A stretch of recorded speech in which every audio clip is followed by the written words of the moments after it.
ஒரு சமூகம் மட்டும் வாக்களிச்சு 5 லட்சம் ஓட்டு வாங்க முடியாது. ஒரு சமூகம் மட்டும் வாக்களிச்சு யாருமே ஜெயிக்க முடியாது. அதுக்கு தருமபுரி ஒரு சான்று. ஒரு சமூகம் மட்டும் வாக்களித்து ஒரு வேட்பாளர் வெற்றி பெற முடியாது. ஓபிஎஸ் ஒரு சான்று. அப்போ பிற சமூகங்களுடைய வாக்குகளும் வேணும் அப்படின்னா அந்த சமூகத்தின் நம்பிக்கையை நம்ம பெறணும். அப்ப அந்த சமூகங்களுடைய ஜனநாயக சக்திகளின் நம்பிக்கையை பெறணும்னா நம்முடைய நீண்ட நாள் பயணம் தான் அதுக்கு ஒரு சாட்சி சான்று.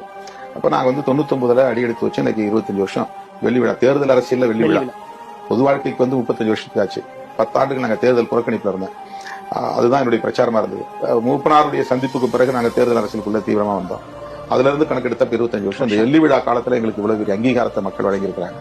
தமிழ்நாட்டு மக்களுக்கும் துணை இருந்த திமுக உள்ளிட்ட தோழமை கட்சிகளுக்கும் இந்த நேரத்தில் நம்முடைய விகடன் குழுமம் சார்பாக நன்றியை தெரிவித்துக் கொள்கிறேன்.